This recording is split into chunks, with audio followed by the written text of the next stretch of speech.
En Meis non hai dúbidas, o Partido Socialista gobernará os vindeiros 4 anos cunha maioría absoluta de 6 concelleiros. A incógnita nestes momentos está na mancomunidade do Salnés. Un axustado resultado entre PP e PSOE mantén sen despexar quen vai encabezar o organismo comarcal. A actual presidenta, a alcaldesa Misina, confía en que a balanza acabe inclinándose ao favor da súa formación.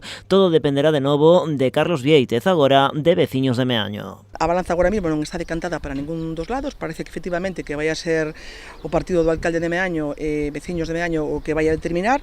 Bueno, eu agardo que, que simplemente coa abstención valdría que poderá continuar a actual presidencia en funcións, non? Que foi o que fixo o anterior presidente da Mancomunidade os últimos 4 anos. A espera do que poida pasar, Giraldez non dará un paso á fronte ata consensualo co seu partido. A hora de postularme para a presidencia da Mancomunidade, primeiro teño que reunirme cos meus compañeros e compañeras da comarca, nunca me vou a postular sen que eles o decidan, ou o mellor deciden que sexa outro compañero ou compañera ao que estarei apoiando, obviamente, non? Sobre os resultados acadados o pasado domingo no seu concello, Giraldez celebra que este será un mandato aínda máis tranquilo que o anterior, no que o seu executivo vai gañar estabilidade. Tivemos un mandato moi tranquilo, ata fai aproximadamente un ano antes das eleccións, cando que veu coincidindo ca compra da finca de Parga, que é certo que sí que tivemos determinados problemas e nos demos conta que para seguir gobernando este concello dunha forma, segura, non, e con estabilidade, precisábamos maioría e ese foi o noso obxectivo, non, desde o primeiro día. Entende que en xeral a veciñanza valorou o seu traballo, salienta o resultado en Paradela, a súa parroquia natal e tamén a da candidata popular.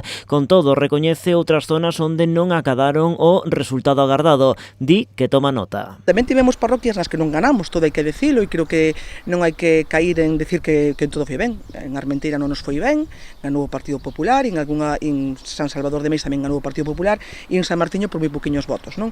Nós nas que ganamos con moitísima máis contundencia, e o que temos que facer é seguir traballando para que os veciños e as veciñas desas parroquias onde non ganamos nos apoyen para as vindeiras eleccións. A socialista traballa xa no deseño do seu novo executivo cun reparto de competencias agora máis equilibrado ao gozar dun concelleiro máis.